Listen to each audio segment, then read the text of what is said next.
ಆಕಾಶವಾಣಿ ವಾರ್ತೆಗಳು ಓದುತ್ತಿರುವವರು ಅಭಯ ದಾಮ್ಲೆ. ಮುಖ್ಯಾಂಶಗಳು. ರಾಷ್ಟ್ರಪತಿ ದ್ರೌಪದಿ ಮುರ್ಮು ನಾಳೆಯಿಂದ ಕರ್ನಾಟಕ, ತೆಲಂಗಾಣ, ತಮಿಳುನಾಡಿಗೆ 7 ದಿನಗಳ ಭೇಟಿ. ದ್ವಿಪಕ್ಷೀಯ ಭೇಟಿಗೆ ಜಾರ್ಡಾನ್ ತಲುಪಿದ ಪ್ರಧಾನಿ ನರೇಂದ್ರ ಮೋದಿ. ನವದೆಹಲಿ ರ್ಯಾಲಿ, ಕಾಂಗ್ರೆಸ್ ಹೇಳಿಕೆ ಆಕ್ಷೇಪಾರ್ಹ, ಬಿಜೆಪಿ ಆರೋಪ. ಹಾಗೂ ಕೇರಳ ಗ್ರಾಮೀಣ ಸ್ಥಳೀಯ ಸಂಸ್ಥೆಗಳಿಗೆ ಕೇಂದ್ರದಿಂದ 260 ಕೋಟಿ ರೂಪಾಯಿ ಅನುದಾನ. ವಾರ್ತೆಗಳ ವಿವರ.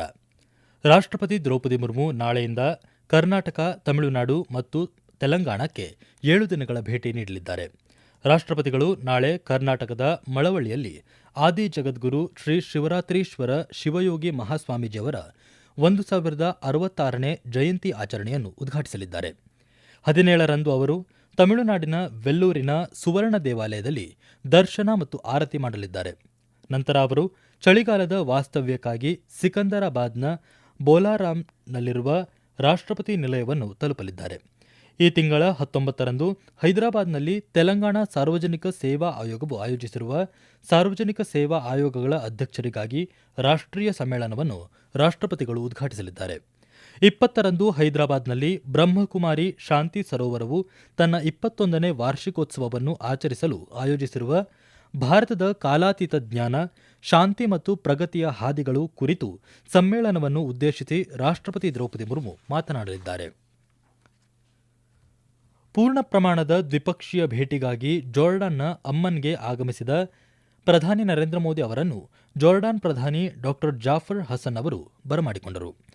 ವಿಮಾನ ನಿಲ್ದಾಣದಲ್ಲಿ ನೀಡಿದ ಆತ್ಮೀಯ ಸ್ವಾಗತಕ್ಕಾಗಿ ಜಾಫರ್ ಹಸನ್ ಅವರಿಗೆ ಧನ್ಯವಾದಗಳನ್ನು ಅರ್ಪಿಸಿದ ಪ್ರಧಾನಿ, ಈ ಭೇಟಿ ಎರಡೂ ರಾಷ್ಟ್ರಗಳ ನಡುವಿನ ದ್ವಿಪಕ್ಷೀಯ ಸಂಬಂಧಗಳನ್ನು ಹೆಚ್ಚಿಸುತ್ತದೆ ಎಂದು ಸಾಮಾಜಿಕ ಜಾಲತಾಣದಲ್ಲಿ ಹೇಳಿದ್ದಾರೆ. ರಾಜ 2ನೇ ಅಬ್ದುಲ್ಲಾ ಬಿನ್ ಅಲ್ ಹುಸೇನ್ ಅವರ ಆಹ್ವಾನದ ಮೇರೆಗೆ ಪ್ರಧಾನಿ ನರೇಂದ್ರ ಮೋದಿ ಅವರು 37 ವರ್ಷಗಳ ನಂತರ ಜಾರ್ಡಾನ್ಗೆ ಪೂರ್ಣ ಪ್ರಮಾಣದ ದ್ವಿಪಕ್ಷೀಯ ಭೇಟಿಯಲ್ಲಿದ್ದಾರೆ. ಎರಡೂ ದೇಶಗಳು ರಾಜತಾಂತ್ರಿಕ ಸಂಬಂಧಗಳ ಸ್ಥಾಪನೆಯ 75ನೇ ವಾರ್ಷಿಕೋತ್ಸವವನ್ನು ಆಚರಿಸುತ್ತಿದೆ. ಜಾರ್ಡಾನ್, ಇಥಿಯೋಪಿಯಾ ಮತ್ತು ಒಮನ್ಗೆ ತಮ್ಮ 3 ದೇಶಗಳ ಭೇಟಿಯ ಮೊದಲ ಹಂತ ಇದಾಗಿದೆ. ಪ್ರಧಾನಿ ಅವರು ತಮ್ಮ ಭೇಟಿಯ ಮೊದಲ ಹಂತದಲ್ಲಿ ರಾಜ ಅಬ್ದುಲ್ಲಾ ಮತ್ತು ಜಾರ್ಡಾನ್ ಪ್ರಧಾನಿ ಜಾಫರ್ ಹಸನ್ ಅವರೊಂದಿಗೆ ವಿವರವಾದ ಚರ್ಚೆಗಳನ್ನು ನಡೆಸುವುದಾಗಿ ತಿಳಿಸಿದ್ದಾರೆ. ಎರಡು ದೇಶಗಳ ನಡುವಿನ ರಾಜತಾಂತ್ರಿಕ ಸಂಬಂಧಗಳ ಸ್ಥಾಪನೆಯ 75ನೇ ವಾರ್ಷಿಕೋತ್ಸವದ ಸಂದರ್ಭದಲ್ಲಿ ಪ್ರಧಾನಿ ಭೇಟಿ ನೀಡುತ್ತಿದ್ದಾರೆ. ಪ್ರಧಾನಿ ನಾಳೆ ಇಥಿಯೋಪಿಯಾದ ರಾಜಧಾನಿ ಅಡಿಸ್ ಅಬಾಬಾದಲ್ಲಿ ಇಥಿಯೋಪಿಯಾದ ಪ್ರಧಾನಿ ಡಾ ಅಬಿ ಅಹ್ಮದ್ ಅಲಿ ಅವರೊಂದಿಗೆ ವಿವರವಾದ ಚರ್ಚೆ ನಡೆಸಲಿದ್ದಾರೆ. ನವದೆಹಲಿಯಲ್ಲಿ ನಿನ್ನೆ ನಡೆದ ಕಾಂಗ್ರೆಸ್ ರ್ಯಾಲಿಯಲ್ಲಿ ಆಕ್ಷೇಪಾರ್ಹ ಹೇಳಿಕೆಗಳನ್ನು ನೀಡಲಾಗಿದೆ ಎಂದು ಆರೋಪಿಸಿ ಬಿಜೆಪಿ ಇಂದು ಕಾಂಗ್ರೆಸ್ ವಿರುದ್ಧ ತೀವ್ರ ವಾಗ್ದಾಳಿ ನಡೆಸಿದೆ. ಈ ಹೇಳಿಕೆ ಕಾಂಗ್ರೆಸ್ ಮನಸ್ಥಿತಿ ಮತ್ತು ಅದರ ಸಂಸ್ಕೃತಿಯನ್ನು ಪ್ರತಿಬಿಂಬಿಸುತ್ತದೆ. ವಿರೋಧ ಪಕ್ಷವು ಸಾರ್ವಜನಿಕರ ವಿಶ್ವಾಸವನ್ನು ಗಳಿಸುವಲ್ಲಿ ವಿಫಲವಾಗಿದೆ ಮತ್ತು ಅದಕ್ಕಾಗಿಯೇ ಅವರು ಇಂತಹ ಆಧಾರರಹಿತ ಆರೋಪಗಳನ್ನು ಮಾಡುತ್ತಿದೆ ಎಂದು ಕೇಂದ್ರ ಸಚಿವ ಮತ್ತು ಹಿರಿಯ ಜೆಡಿಯು ನಾಯಕ ರಾಜೀವ್ ರಂಜನ್ ಹೇಳಿದ್ದಾರೆ. ಕೇಂದ್ರ ಸಚಿವ ಪ್ರಹ್ಲಾದ್ ಜೋಶಿ ಕಾಂಗ್ರೆಸ್ ರ್ಯಾಲಿಯಲ್ಲಿ ಪ್ರಧಾನಿ ನರೇಂದ್ರ ಮೋದಿ ವಿರುದ್ಧದ ಹೇಳಿಕೆಯನ್ನು ಖಂಡಿಸಿದ್ದಾರೆ. ಸುದ್ದಿಗಾರರೊಂದಿಗೆ ಮಾತನಾಡಿರುವ ಅವರು, ಕಾಂಗ್ರೆಸ್ ನಾಯಕ ರಾಹುಲ್ ಗಾಂಧಿ ಮತ್ತು ಅವರ ಇಡೀ ಪಕ್ಷವು ತಮ್ಮ ಪ್ರಜ್ಞೆಯನ್ನು ಕಳೆದುಕೊಂಡಿದೆ ಎಂದು ಹೇಳಿದ್ದಾರೆ. Bharat Heavy Electricals Limited BHEL ಇಂದು ಕೇಂದ್ರ ಬೃಹತ್ ಕೈಗಾರಿಕೆ ಮತ್ತು ಉಕ್ಕು ಸಚಿವ ಎಚ್.ಡಿ. ಕುಮಾರಸ್ವಾಮಿ ಅವರ ಮೂಲಕ ಕೇಂದ್ರ ಸರ್ಕಾರಕ್ಕೆ 109 ಕೋಟಿ ರೂಪಾಯಿಗಳ ಲಾಭಾಂಶ ಚೆಕ್ ಅನ್ನು ಹಸ್ತಾಂತರಿಸಿತು. 2024-25ರ ಹಣಕಾಸು ವರ್ಷದ ಲಾಭಾಂಶ ಪಾವತಿಯು 2023-24ರ ಪಾವತಿಗಿಂತ 100% ಹೆಚ್ಚಾಗಿದೆ ಎಂದು ಬೃಹತ್ ಕೈಗಾರಿಕೆಗಳ ಸಚಿವಾಲಯ ತಿಳಿಸಿದೆ. ಪಶ್ಚಿಮ ಬಂಗಾಳದ ರಾಜ್ಯ ವಿಶ್ವವಿದ್ಯಾಲಯಗಳಲ್ಲಿ ರಾಜ್ಯಪಾಲರ ಬದಲಿಗೆ ಮುಖ್ಯಮಂತ್ರಿಯ ಹೆಸರನ್ನು ಕುಲಪತಿಯನ್ನಾಗಿ ಪ್ರಸ್ತಾಪಿಸುವ ಪಶ್ಚಿಮ ಬಂಗಾಳ ವಿಧಾನಸಭೆ ಅಂಗೀಕರಿಸಿದ ತಿದ್ದುಪಡಿ ಮಸೂದೆಯನ್ನು ರಾಷ್ಟ್ರಪತಿ ದ್ರೌಪದಿ ಮುರ್ಮು ತಿರಸ್ಕರಿಸಿದ್ದಾರೆ. ಕೋಲ್ಕತ್ತಾದ ರಾಜ್ಯಪಾಲರ ಕಚೇರಿಯ ಮಾಹಿತಿಯ ಪ್ರಕಾರ ರಾಜ್ಯಪಾಲ ಡಾ ಸಿ.ವಿ. ಬೋಸ್ ಅವರು ಏಪ್ರಿಲ್ 20, 2024ರಂದು ರಾಷ್ಟ್ರಪತಿಗಳ ಪರಿಗಣನೆಗೆ ಮಸೂದೆಯನ್ನು ಕಾಯ್ದಿರಿಸಿದ್ದರು. ಅಲಿಯಾ ವಿಶ್ವವಿದ್ಯಾಲಯಕ್ಕೆ ಸಂಬಂಧಿಸಿದ ಮತ್ತೊಂದು ತಿದ್ದುಪಡಿ ಮಸೂದೆಯು ರಾಜ್ಯಪಾಲರ ಬದಲಿಗೆ ಮುಖ್ಯಮಂತ್ರಿಯನ್ನು ಅಮೀರ್-ಎ-ಜಾಮಿಯಾ ಅಥವಾ ಕುಲಪತಿಯನ್ನಾಗಿ ನೇಮಿಸುವ ಪ್ರಸ್ತಾಪವನ್ನು ರಾಷ್ಟ್ರಪತಿಗಳು ತಿರಸ್ಕರಿಸಿದ್ದಾರೆ. ಈ ವಾರ್ತೆಗಳನ್ನು ಆಕಾಶವಾಣಿಯಿಂದ ಕೇಳುತ್ತಿದ್ದೀರಿ.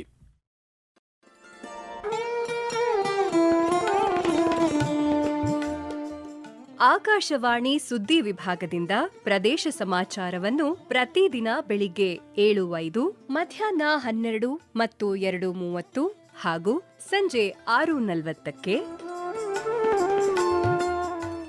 ರಾಷ್ಟ್ರೀಯ ವಾರ್ತೆಗಳನ್ನು ಬೆಳಿಗ್ಗೆ 7:35, ಮಧ್ಯಾಹ್ನ 1:10 ಹಾಗೂ ಸಂಜೆ 7:35ಕ್ಕೆ ಪ್ರಸಾರ ಮಾಡಲಾಗುತ್ತದೆ. ಈ ಎಲ್ಲಾ ವಾರ್ತೆಗಳನ್ನು ನಮ್ಮ ಯೂಟ್ಯೂಬ್ ಖಾತೆ ಆಕಾಶವಾಣಿ ನ್ಯೂಸ್ ಕನ್ನಡ, ಫೇಸ್ಬುಕ್ ಖಾತೆ ಆಕಾಶವಾಣಿ ವಾರ್ತೆ ಕನ್ನಡ ಇದರಲ್ಲಿ ಆಲಿಸಬಹುದು. ನಿಖರ ಮತ್ತು ವಿಶ್ವಾಸಾರ್ಹ ಸುದ್ದಿಗಳಿಗಾಗಿ ಕೇಳಿ ಆಕಾಶವಾಣಿ ವಾರ್ತೆ.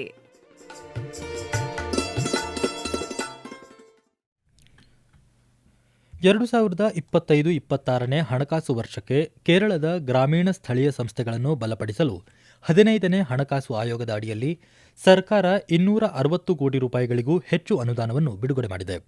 ಈ ಮೊತ್ತವು ಮುಕ್ತ ಅನುದಾನದ ಮೊದಲ ಕಂತಾಗಿದ್ದು, ರಾಜ್ಯದ ಎಲ್ಲ 14 ಜಿಲ್ಲಾ ಪಂಚಾಯತ್ಗಳು, 152 ಬ್ಲಾಕ್ ಪಂಚಾಯತ್ಗಳು ಮತ್ತು 9,414 ಗ್ರಾಮ ಪಂಚಾಯತಿಗಳನ್ನು ಒಳಗೊಂಡಿದೆ ಎಂದು ಪಂಚಾಯತ್ ರಾಜ್ ಸಚಿವಾಲಯ ತಿಳಿಸಿದೆ.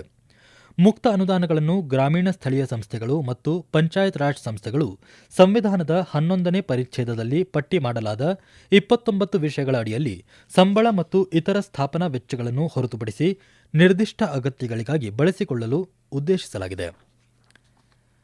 ಕಳೆದ 11 ವರ್ಷಗಳಲ್ಲಿ ದೇಶದಲ್ಲಿ ಸೌರಶಕ್ತಿ ಉತ್ಪಾದನೆ 46% ಹೆಚ್ಚಾಗಿದೆ ಎಂದು ವಾಣಿಜ್ಯ ಮತ್ತು ಕೈಗಾರಿಕಾ ಸಚಿವ ಪಿಯೂಷ್ ಗೋಯಲ್ ಹೇಳಿದ್ದಾರೆ. ನವದೆಹಲಿಯಲ್ಲಿಂದು ಇಂಧನ ಕ್ಷೇತ್ರದ ಬೆಳವಣಿಗೆಗಳ ಕುರಿತು ಮಾಧ್ಯಮಗಳಿಗೆ ಮಾಹಿತಿ ನೀಡಿದ ಅವರು, ಭಾರತವು ಈಗ ಕಲ್ಲಿದ್ದಲಿನ 4ನೇ ಅತಿದೊಡ್ಡ ಸಂಸ್ಕರಣಾ ಕೇಂದ್ರವಾಗಿದೆ. ಕಳೆದ ವರ್ಷ 1 ಬಿಲಿಯನ್ ಟನ್ಗಳಿಗಿಂತ ಹೆಚ್ಚು ಕಲ್ಲಿದ್ದಲು ಉತ್ಪಾದನೆ ಮತ್ತು ಆಮದುಗಳಲ್ಲಿ 8% ಕಡಿಮೆಯಾಗಿದೆ. ಪವನ ಶಕ್ತಿ ಸಾಮರ್ಥ್ಯವು ಈಗ 53 ಗಿಗಾವ್ಯಾಟ್ಗಳಿಗೆ ಏರಿದೆ ಎಂದು ತಿಳಿಸಿದ್ದಾರೆ.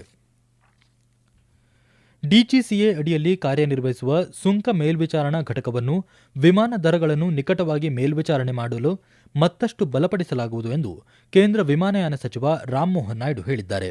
ಇಂದು ರಾಜ್ಯಸಭೆಯಲ್ಲಿ ಪ್ರಶ್ನೆಯೊಂದಕ್ಕೆ ಉತ್ತರಿಸಿದ ಅವರು, ದೇಶೀಯ ಮಾರ್ಗಗಳ ಜೊತೆಗೆ ಅಂತಾರಾಷ್ಟ್ರೀಯ ಮಾರ್ಗಗಳ ವಿಮಾನ ದರಗಳನ್ನು ಸಹ ಈಗ ಮೇಲ್ವಿಚಾರಣೆ ಮಾಡಲಾಗುತ್ತಿದೆ. ವಿಮಾನ ದರಗಳಲ್ಲಿ ಏರಿಕೆಯಾಗುವ ಸಾಧ್ಯತೆ ಇದ್ದಾಗಲೆಲ್ಲ ಸಚಿವಾಲಯ ಅಗತ್ಯ ಕ್ರಮ ಕೈಗೊಳ್ಳುತ್ತದೆ ಎಂದು ಅವರು ಹೇಳಿದರು. ಉದ್ಯಮ ಪೋರ್ಟಲ್ನಲ್ಲಿ ಇದುವರೆಗೆ 7 ಕೋಟಿಗೂ ಹೆಚ್ಚು ಸಣ್ಣ ಮತ್ತು ಮಧ್ಯಮ ಉದ್ಯಮಗಳು ನೋಂದಾಯಿಸಿಕೊಂಡಿದ್ದು, ದೇಶಾದ್ಯಂತ ಸುಮಾರು 31 ಕೋಟಿ ಜನರಿಗೆ ಉದ್ಯೋಗ ಒದಗಿಸಿವೆ ಎಂದು ಕೇಂದ್ರ ಅತಿ ಸಣ್ಣ ಮತ್ತು ಮಧ್ಯಮ ಉದ್ಯಮಗಳ ಖಾತೆ ಸಚಿವ ಜಿತಿನ್ ರಾಮ್ ಮಾಂಝಿ ಹೇಳಿದ್ದಾರೆ. ಇಂದು ರಾಜ್ಯಸಭೆಯಲ್ಲಿ ಪ್ರಶ್ನೋತ್ತರ ಅವಧಿಯಲ್ಲಿ ಪೂರಕಗಳಿಗೆ ಉತ್ತರಿಸಿ ಮಾತನಾಡಿದ ಅವರು, ಮಧ್ಯಮ, ಸಣ್ಣ ಮತ್ತು ಅತಿ ಸಣ್ಣ ಉದ್ಯಮಗಳನ್ನು ಸ್ಥಾಪಿಸಲು ವ್ಯಕ್ತಿಗಳಿಗೆ ಸಹಾಯ ಮಾಡಲು ಉದ್ಯಮ ಪೋರ್ಟಲ್ ಅನ್ನು 2020ರಲ್ಲಿ ಪ್ರಾರಂಭಿಸಲಾಯಿತು ಎಂದು ಮಾಹಿತಿ ನೀಡಿದ್ದಾರೆ. ಅಲ್ಪಸಂಖ್ಯಾತ ವ್ಯವಹಾರಗಳ ಸಚಿವಾಲಯ ಭಾರತೀಯ ಖಾಸಗಿ ಹಜ್ ಯಾತ್ರಿಕರು ಮುಂಚಿತವಾಗಿ ಅರ್ಜಿ ಸಲ್ಲಿಸಿ 2026ರ ಹಜ್ಗೆ ಅಧಿಕೃತ ಹಜ್ ಗುಂಪು ಸಂಘಟಕರನ್ನು ಮಾತ್ರ ಆಯ್ಕೆ ಮಾಡಿಕೊಳ್ಳುವಂತೆ ಸೂಚಿಸಿದೆ. ದೆಹಲಿ ವಿಮಾನ ನಿಲ್ದಾಣದ ಮಂಜಿನ ಪರಿಸ್ಥಿತಿಯನ್ನು ಗಮನದಲ್ಲಿಟ್ಟುಕೊಂಡು ನಾಗರಿಕ ವಿಮಾನಯಾನ ಸಚಿವಾಲಯದ ಹಿರಿಯ ಅಧಿಕಾರಿಗಳು ವಿಮಾನ ನಿಲ್ದಾಣ ಕಾರ್ಯಾಚರಣೆ ನಿಯಂತ್ರಣ ಕೇಂದ್ರಕ್ಕೆ ಭೇಟಿ ನೀಡಿ ನೈಜ ಸಮಯದ ಕಾರ್ಯಾಚರಣೆಗಳನ್ನು ಪರಿಶೀಲಿಸಿದರು. ದಕ್ಷಿಣ ಆಫ್ರಿಕಾ ವಿರುದ್ಧದ ಏಕದಿನ ಕ್ರಿಕೆಟ್ ವಿಶ್ವಕಪ್ ಫೈನಲ್ನಲ್ಲಿ ನಿರ್ಣಾಯಕ ಪ್ರದರ್ಶನ ನೀಡಿದ ನಂತರ ಭಾರತದ ಆರಂಭಿಕ ಆಟಗಾರ್ತಿ ಶಫಾಲಿ ವರ್ಮಾ ಅವರನ್ನು ನವೆಂಬರ್ 2025ರ ಐಸಿಸಿ ಮಹಿಳಾ ತಿಂಗಳ ಆಟಗಾರ್ತಿ ಎಂದು ಹೆಸರಿಸಲಾಗಿದೆ. ಜಪಾನ್ಗೆ ಭಾರತದ ನಿಯೋಜಿತ ರಾಯಭಾರಿ ನಗ್ಮಾ ಮೊಹಮ್ಮದ್ ಮಲ್ಲಿಕ್ ಇಂದು ಟೋಕಿಯೋದಲ್ಲಿ ಜಪಾನ್ನ ಪ್ರತಿನಿಧಿ ಸಭೆಯ ಸ್ಪೀಕರ್ ಫುಕುಶಿರೋ ನುಗಾಕಾ ಅವರೊಂದಿಗೆ ಸಭೆ ನಡೆಸಿದರು. ಕೊನೆಯಲ್ಲಿ ಮತ್ತೊಮ್ಮೆ ಮುಖ್ಯಾಂಶಗಳು. ರಾಷ್ಟ್ರಪತಿ ದ್ರೌಪದಿ ಮುರ್ಮು ನಾಳೆಯಿಂದ ಕರ್ನಾಟಕ, ತೆಲಂಗಾಣ, ತಮಿಳುನಾಡಿಗೆ 7 ದಿನಗಳ ಭೇಟಿ. ದ್ವಿಪಕ್ಷೀಯ ಭೇಟಿಗೆ ಜೋರ್ಡಾನ್ ತಲುಪಿದ ಪ್ರಧಾನಿ ನರೇಂದ್ರ ಮೋದಿ. ನವದೆಹಲಿ ರ್ಯಾಲಿ, ಕಾಂಗ್ರೆಸ್ ಹೇಳಿಕೆ ಆಕ್ಷೇಪಾರ್ಹ, ಬಿಜೆಪಿ ಆರೋಪ. ಹಾಗೂ ಕೇರಳ ಗ್ರಾಮೀಣ ಸ್ಥಳೀಯ ಸಂಸ್ಥೆಗಳಿಗೆ ಕೇಂದ್ರದಿಂದ 260 ಕೋಟಿ ರೂಪಾಯಿ ಅನುದಾನ. ಇಲ್ಲಿಗೆ ವಾರ್ತಾ ಪ್ರಸಾರ ಮುಕ್ತಾಯವಾಯಿತು. ನಮ್ಮ ಮುಂದಿನ ವಾರ್ತಾ ಪ್ರಸಾರ ನಾಳೆ ಬೆಳಗ್ಗೆ 7:05 ಈಗ ವಿಧಾನಮಂಡಲದಲ್ಲಿ ಇಂದು ಮೂಡಿಬರಲಿದೆ.